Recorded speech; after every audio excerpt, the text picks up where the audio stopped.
I would like to mention, before we go any further, I was just looking through the book here, and I've read it before, so I know what's going to happen. Uh, there's, I think, 58 chapters, so we're in for, yeah, 58 chapters. So we're in for quite a long ride. This is only chapter 6. This is more backstory, and this is from Wendy's perspective.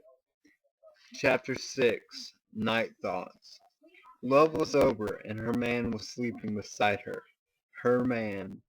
She smiled a little in the darkness, his seed still trickling with slow warmth from between her slightly parted thighs, and her smile was both rueful and pleased, because the phrase "her man" summed up 100 feelings. Each feeling examined alone was a bewilderment. Together, in this darkness floating in sleep, they were like a distant blues tune heard in an almost deserted nightclub, melancholy but pleasing. Loving you, baby, is just like rolling off a log, but if I can't be your woman, I sure ain't gonna be your dog. Had that been Billie Holiday or someone more proasic like Peggy Lee? Didn't matter. It was low and torchy, and in the silence of her head it played mellowly, as if issuing from one of those old-fashioned jukeboxes, a Wurlitzer perhaps, half an hour before closing. Now, moving away from her consciousness, she wondered how many beds she had slept in with this man beside her. They had met in college and had first made love in his apartment. That had been less than 3 months after her mother drove her from the house, told her never to come back, that if she wanted to go somewhere, she could go to her father's since she had been responsible for the divorce. That had been in 1970. So long ago, a semester later they had moved in together, had found jobs for the summer, and had kept the apartment when their senior year began. She remembered that bed the most clearly, a big double that sagged in the middle. When they made love, the rusty box spring had counted the beats. That fall, she had finally managed to break from her mother. Jack had helped her. She wants to keep beating you, Jack had said. The more times you phone her, the more times you crawl back begging forgiveness, the more she can beat you with your father. It's good for her, Wendy, because she can go on making believe it was your fault.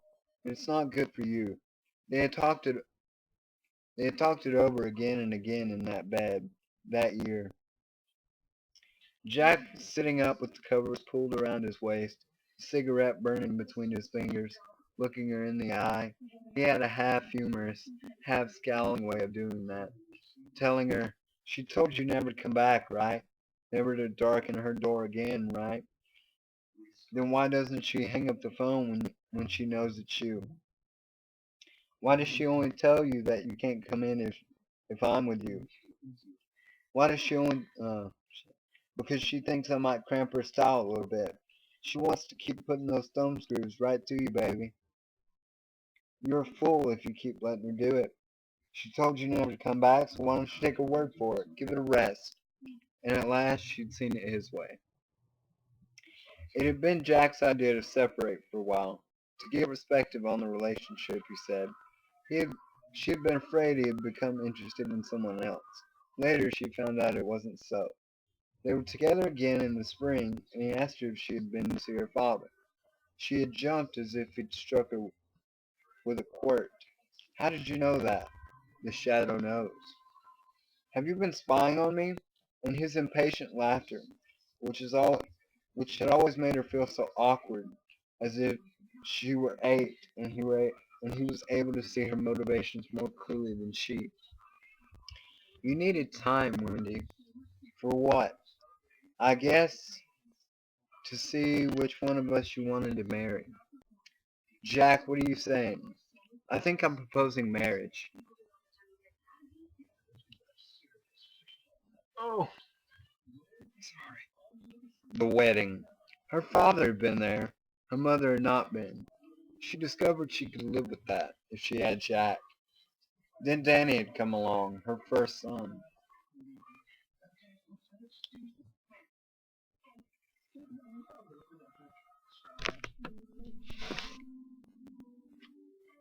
I didn't adjust at all.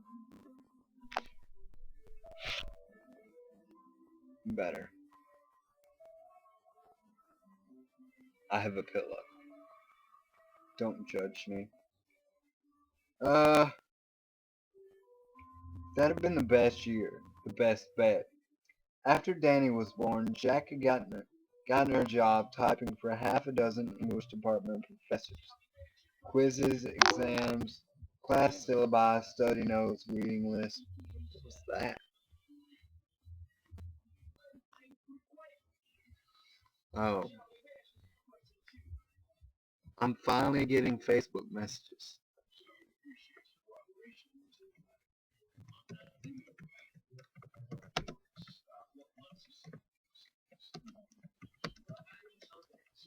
Sorry, so sorry, folks.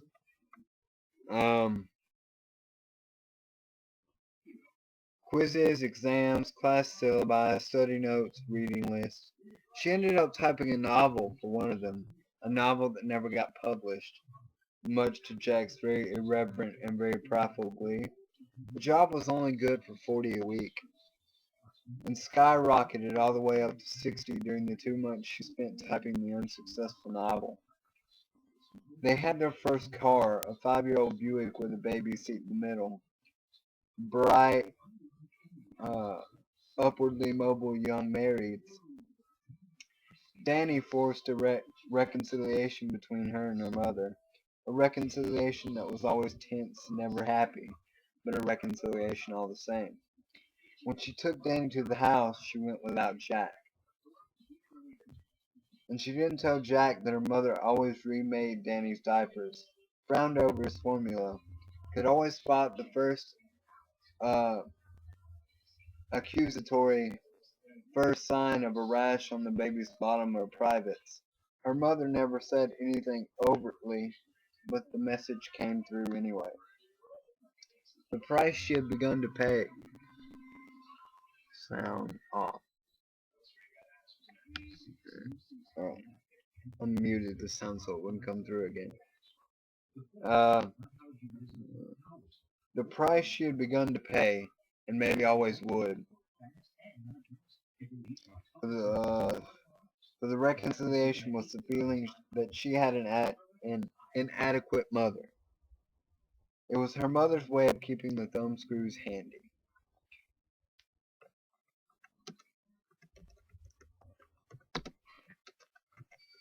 Trying to stop a paragraph so I don't have to stop mid-sentence. During the days, Wendy would stay home and housewife, feeding Danny his bottles in the sun-washed kitchen of their four-room, second-story apartment, playing her records on the battered portable stereo she had had since high school. Um, I did it again. God damn it. She had had since high school.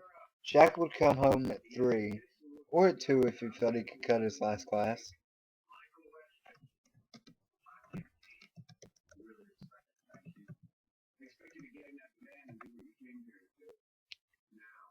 Uh, if he felt he could cut his last class, and while Danny slept, he would lead her into the bedroom, and fears of inadequacy would be erased.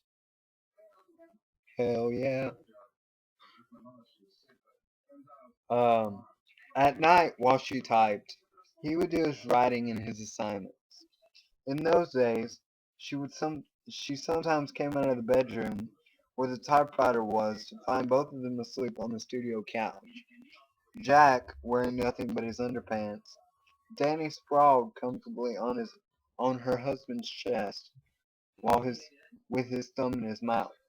She would put Danny in his crib, then read whatever Jack had written that night, before waking him up enough to come to bed. The best bed, the best year. Sun gonna shine in my backyard someday. In those days, Jack's drinking had still been well in hand. On Saturday nights, a bunch of his fellow students would drop over, and there would be a case of beer and discussions in which you seldom took part, because her field had been sociology and his was English. Arguments over whether Pepys diaries were literature or history, discussions of Charles Olson's poetry, sometimes a reading of works in progress. Those and 100 others, no, 1,000. She felt no real urge to take part. It was enough to sit in her rocking chair beside Jack, who sat cross-legged on the floor, one hand holding a beer, the other gently cupping her calf or braceleting her ankle. The competition at UNH had been fierce, and Jack carried an extra burden in his riding. Yes.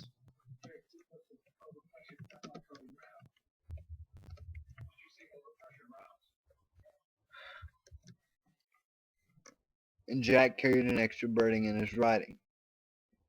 The competition at UNH had been fierce, and Jack carried an extra burden in his riding. He put it in at least half an hour at it every night. It was his routine. The Saturday sessions were necessary therapy.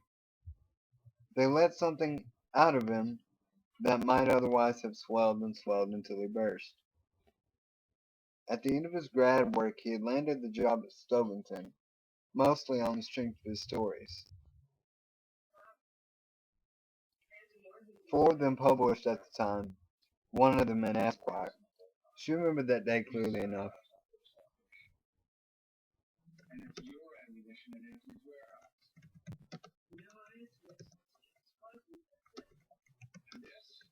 So many pauses.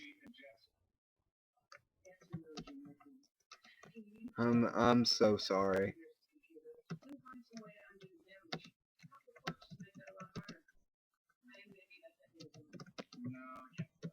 Give me just a second, clear everything up.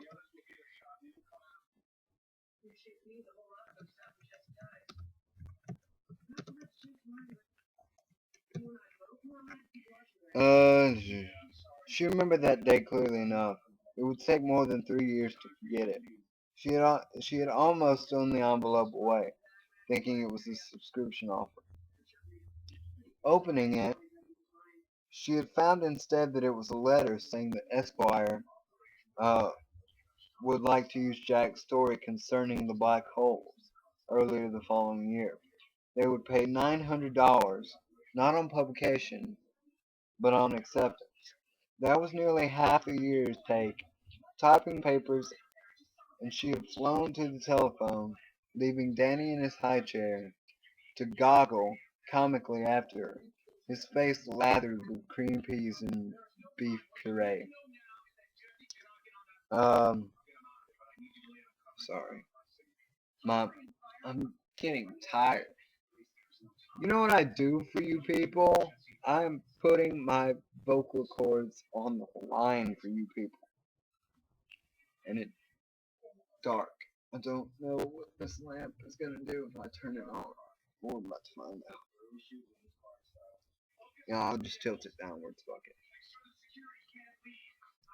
Jack had arrived from the university 45 minutes later. The Buick weighted down with 7 friends and a keg of beer. After a ceremonial toast, Wendy also had a glass, although she ordinarily had no taste for beer. Jack had signed the acceptance letter, put it in the return envelope, and went down the block to drop it in the letterbox. When he came back, he stood gravely in the door and said, "Vinny, Biddy, Bitchy."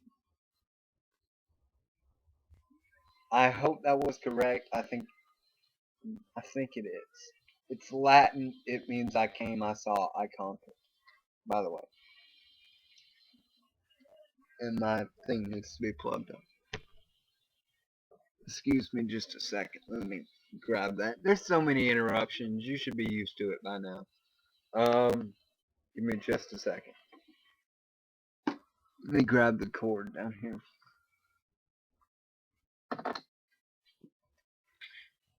I am using my laptop. That's how I'm able to record now. I have a built-in laptop to my a built-in webcam to my laptop. What sucks is I can't download anything, and a lot of people have been asking for like Skype calls and things like that, and I just can't do it. I'm sorry. Um, so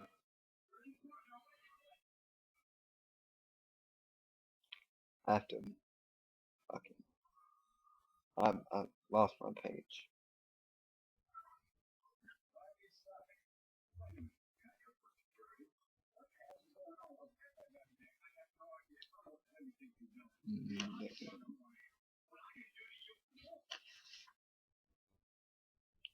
Come on. All right. So I came, I saw, I conquered. There were cheers and applause. When the keg was empty at 11 that night, Jack and the only two others who were still ambulatory, went on to hit a few bars. She had gotten him a side in the downstairs hallway.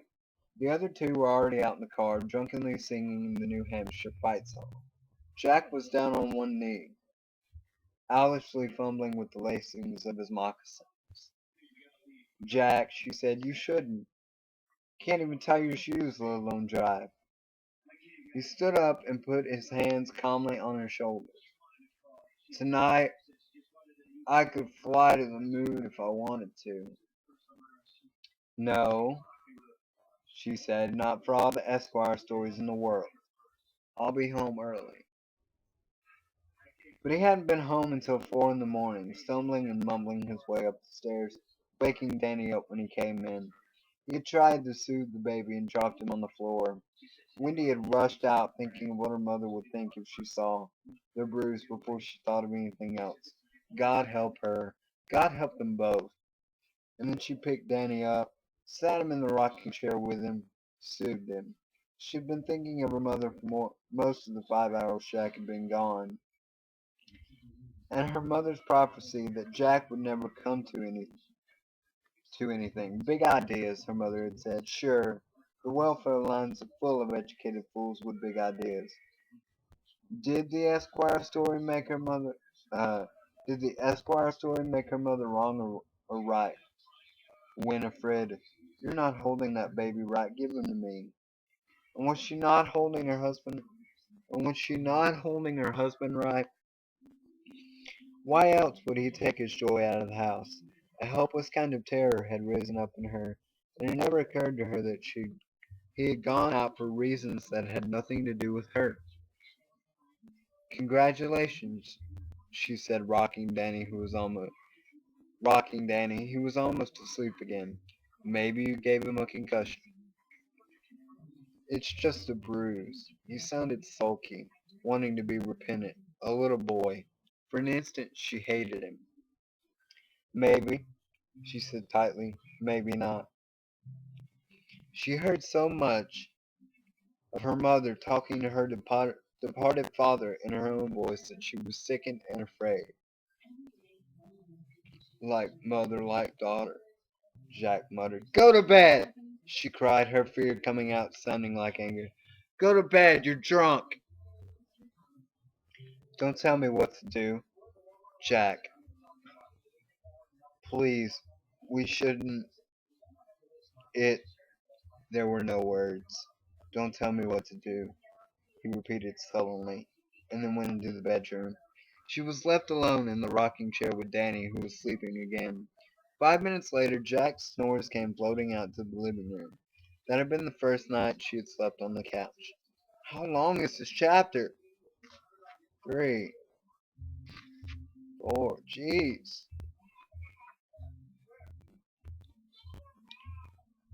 Jeez. 4 pages, people. Now she turned restlessly on the bed, already dozing.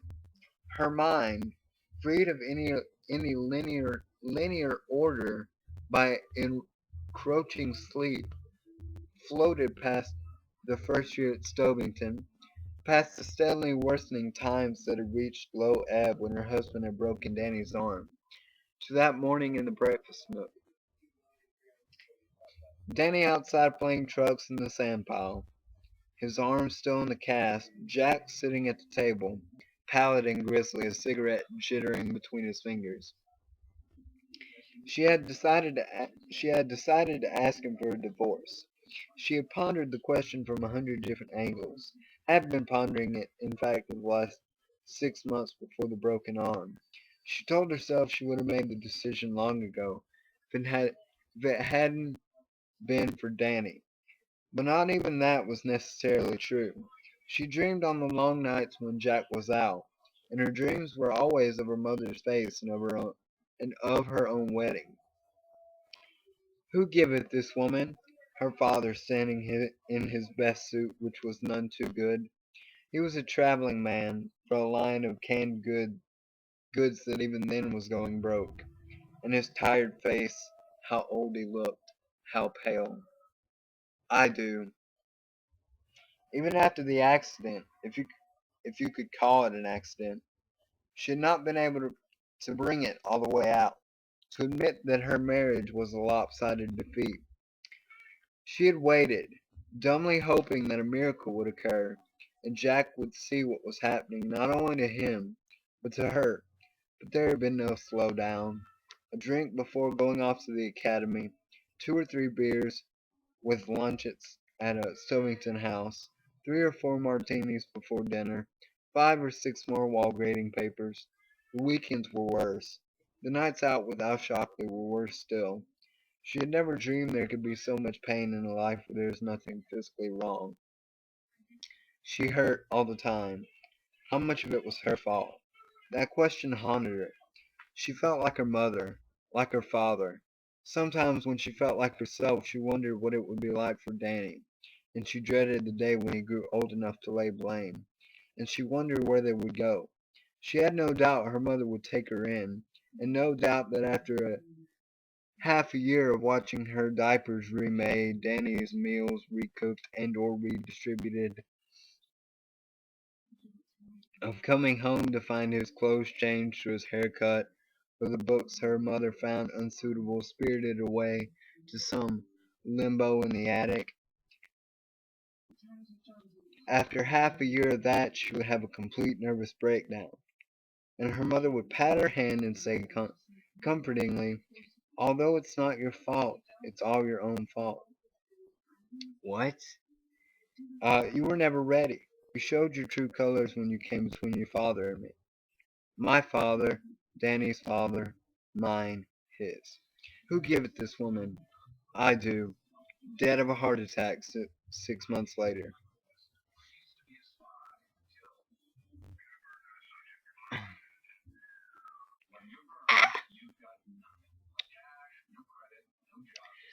The morning before that, she had lain awake almost until he came in, thinking, coming to a decision.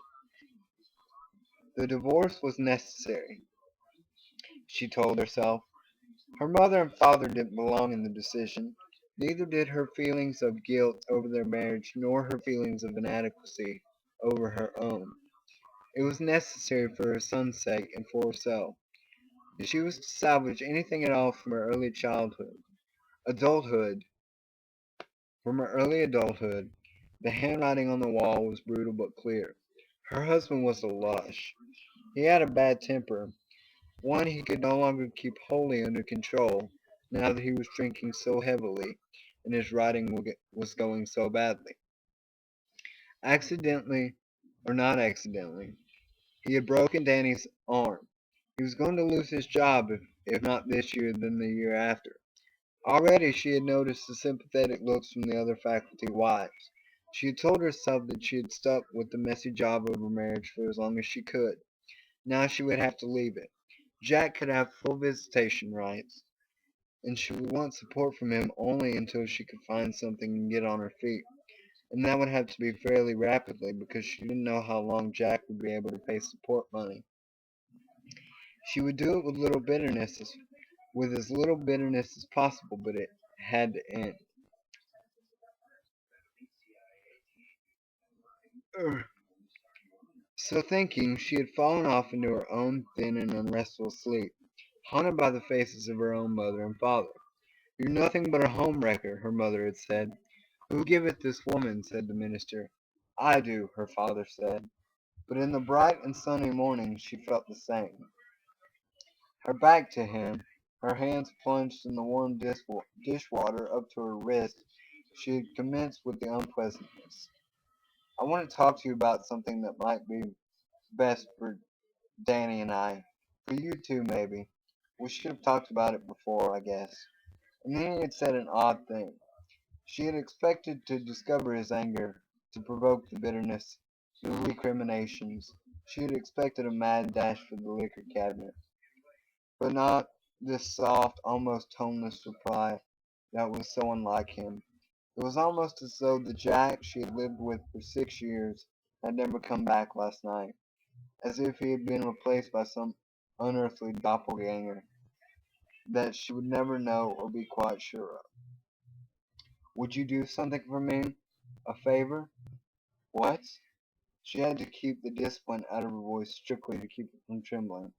"Let's talk about it a week later if you still want to." "Let's talk about it in a week if you still want to." And she had agreed. It remained unspoken between them. During that week she had seen Al Shockley more than ever. But he came home early and there was no liquor on his breath.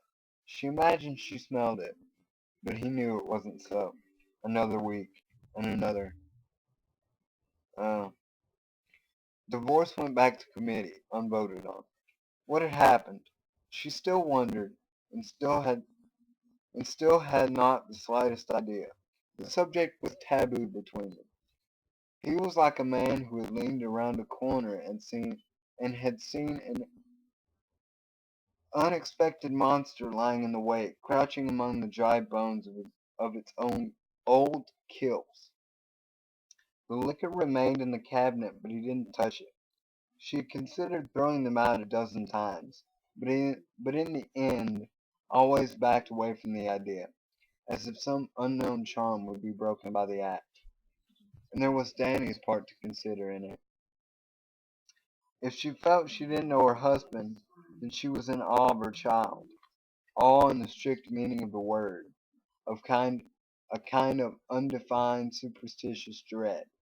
Dozing lightly, the image of the instant of his birth was presented to her. That's a weird way to phrase it. She was again lying on the delivery table, bathed in sweat, her hair in strings, her feet splayed out in the stirrups, and a little high from the gas that kept giving her whiffs of. At one point she had muttered that she felt like an advertisement for gang raid, and the nurse, an old bird who had assisted at the births of enough children to populate a high school, found that extremely funny. It's kind of funny. The doctor between her legs, the nurse off to one side arranging instruments and humming. The sharp, glassy pains had been uh, coming at steadily shortening intervals, and several times she had screamed in spite of her shame. Then the doctor told her quite sternly that she must push, and she did, and then she felt something being taken from her. It was a clear and distinct feeling, one she would never forget, the thing taken. Then the doctor held her son up by the legs. She had seen his tiny sex, and known he was a boy immediately.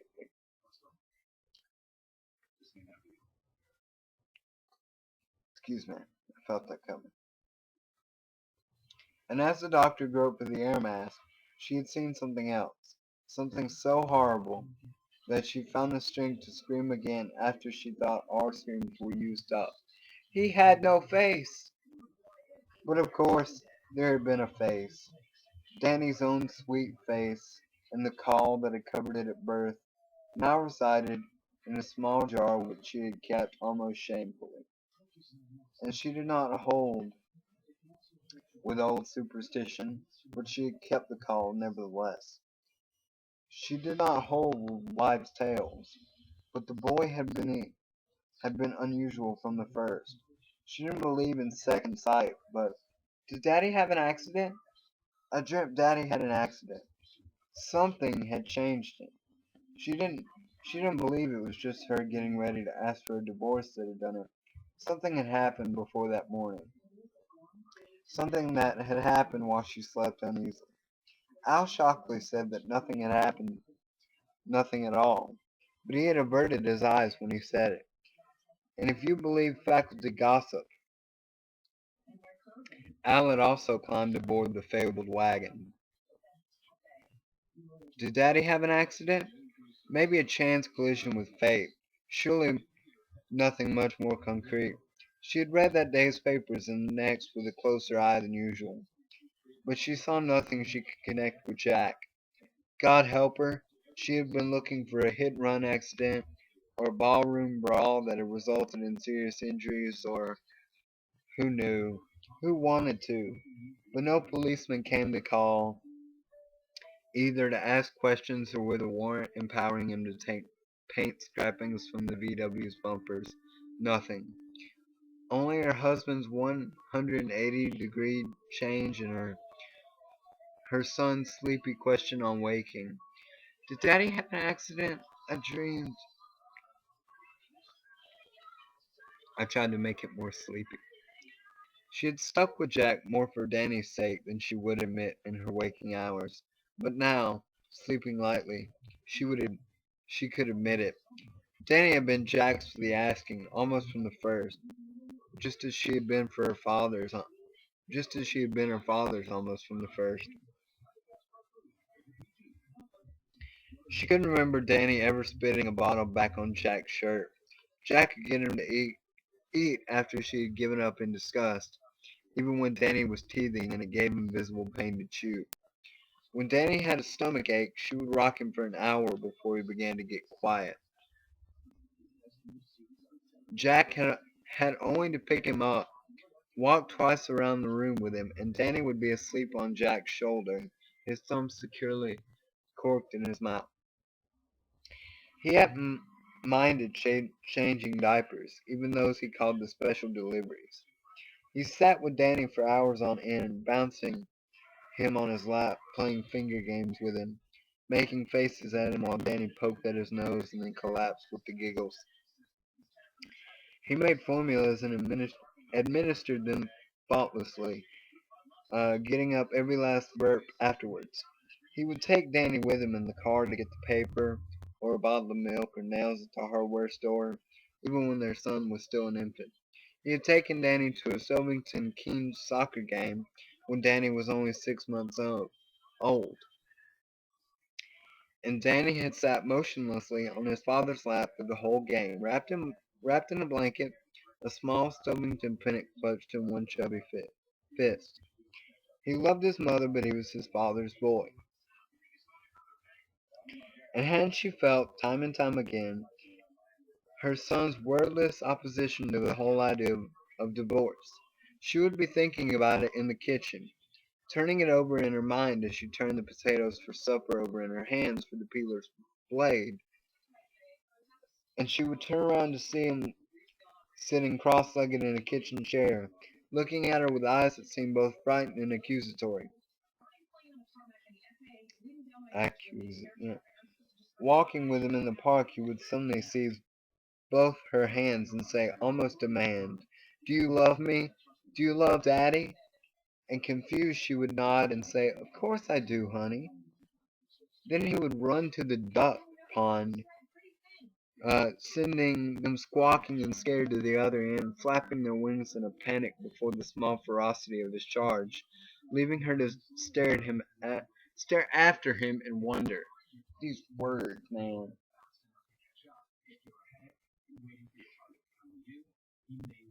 There were even times when it seemed that her determination to at least discuss the matter with Jack dissolved, not out of her own weakness, but under the determination of her son's will. I don't believe such things, but in sleep she did believe them, and in sleep, with her husband's seed still drying on her thighs, she felt that the three of them had been permanently welded together, that if their three oneness was to be destroyed, it would not be destroyed by any of them but from the outside. Most of what she believed centered around her love for Jack. She had never stopped loving him, except maybe for that dark period immediately following Danny's accident. But she loved her son. Most of all, she loved them together, walking or riding or only sitting.